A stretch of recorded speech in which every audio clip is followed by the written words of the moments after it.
afternoon, folks, and welcome back to another episode of The Outside Noise. I am your host, Taylor Hodges with hottytoddy.com, and it's another midweek Wednesday hump day for the middle of the work week.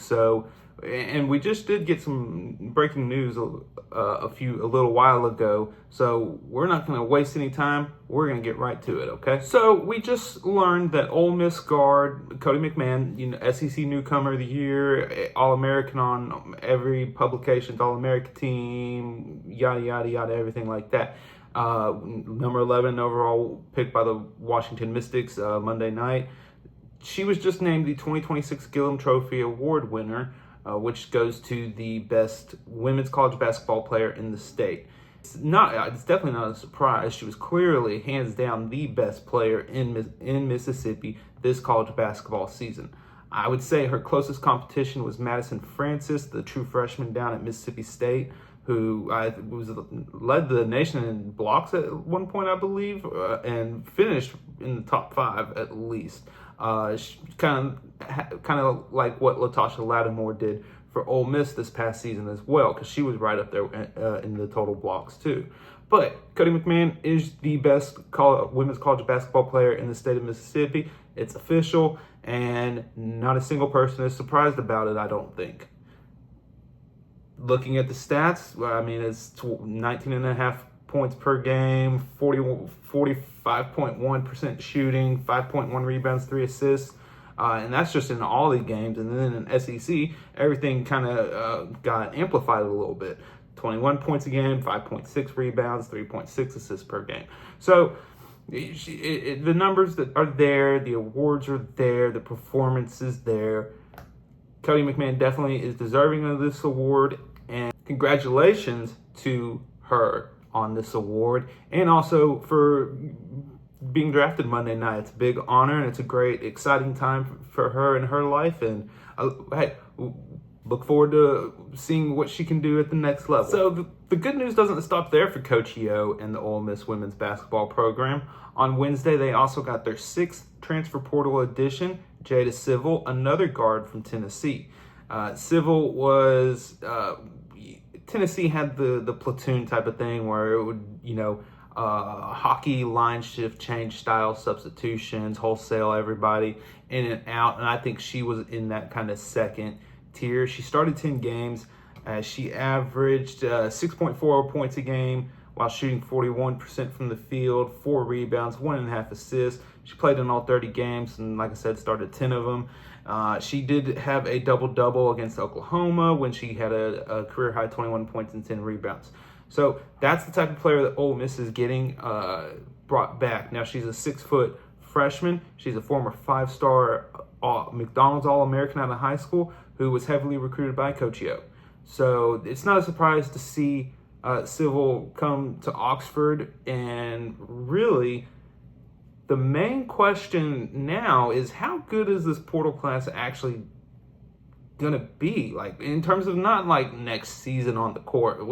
That's future us can talk about that. Right now, let's just talk about in terms of like those transfer portal class rankings that are going to start coming out here soon. Where will Ole Miss land on that? It should be pretty high up. They already got one of the top 3 best players in the transfer portal in Talisa Cooper, a guard from Tennessee, a junior, and it's not hard to imagine her being next season's Cody McMahon. A great player who comes to Ole Miss after some relative success at their previous school and just dominate, be the heart and soul of this team. Cooper could be that. But so could Civil.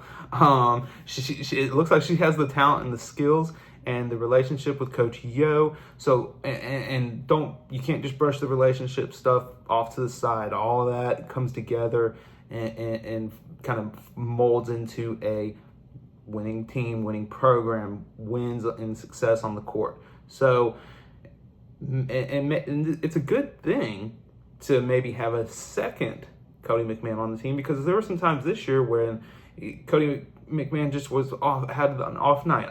The game against Georgia stands out, and I know there's one other one I'm thinking of I think it was against one of the blue teams.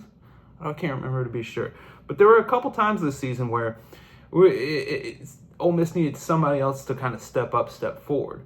And they got it a few times throughout the season. Tiana Thompson stepping up late in the season, Latasha Lattimore throughout. And you had, people like DeBrisha Pro and Denham Shields kind of step up and fill in some of those gaps when needed. But Cody McMahon was the fuel that for the Ole Miss engine, so to speak. Maybe they have two now, but it'll be interesting to see where this transfer portal class ends up ranking. I imagine it'll be at least in the top 10, top 5, maybe even. Nobody's going to confuse me with as a basketball expert, so I'm not going to really make that big of a prediction on it. But it's a great class. The program's headed in a great direction, and yeah. This is the bad part about the transfer portal. We get all this excitement about these new players, and we're going to have to wait 6, 8, 9 months to see them in action. But that's kind of the update on the women's side. On the men's side of things, there's not really much to say. There hasn't been much action, and maybe that is, a story in and of itself. It's a little more slow moving compared to what's happening on the women's side.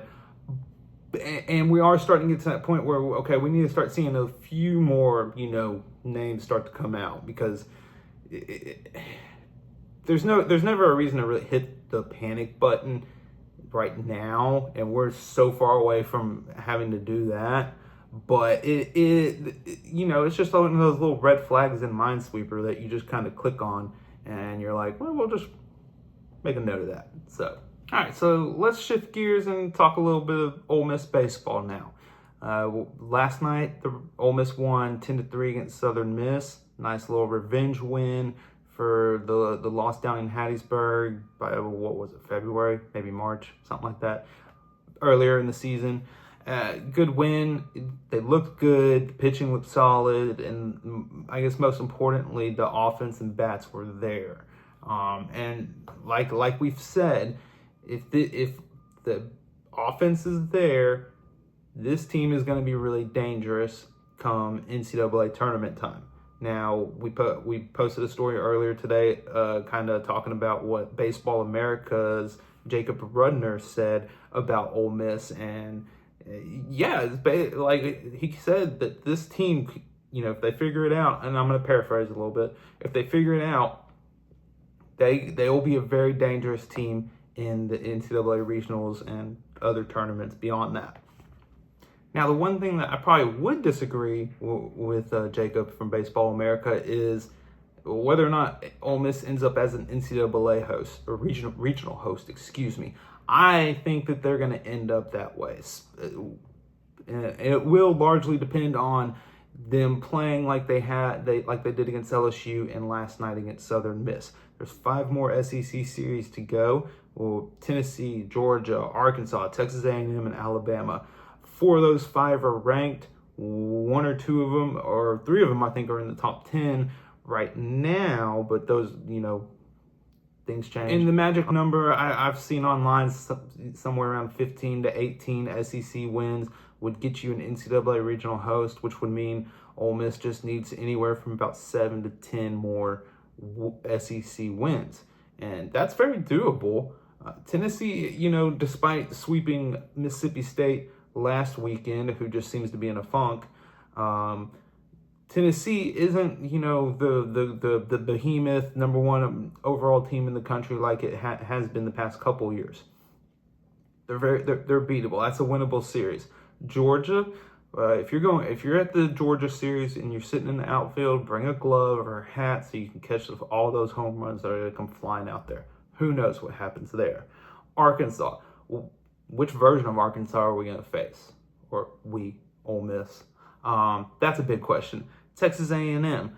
As much as I like to make fun of the Aggies, they're actually pretty good this season. So they beat Texas twice, and like I said, they didn't get to play that third game. So that that's a good team. And then you're at Alabama. Again, another one of those teams. It's like they've looked really good, but then this past weekend they kind of stumbled a little bit there against Oklahoma, I believe. We'll double check.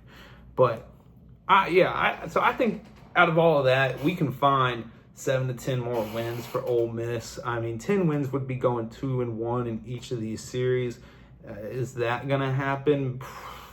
I mean, hey, it could. And that's the problem with these predictions is we can sit here and make all these predictions and everything, but anything can happen. So and that's I guess that's why I'm saying I think Ole Miss is gonna host an NCAA Regional, and then once they get into that, I don't think we'll see a repeat of what happened last year against Murray State. But still got a whole lot more left in the season. It's just now middle of May. It's tax day. We got a good solid month left of baseball before we get to the NCAA tournament. So that's plenty of time for y'all to forget about my prediction.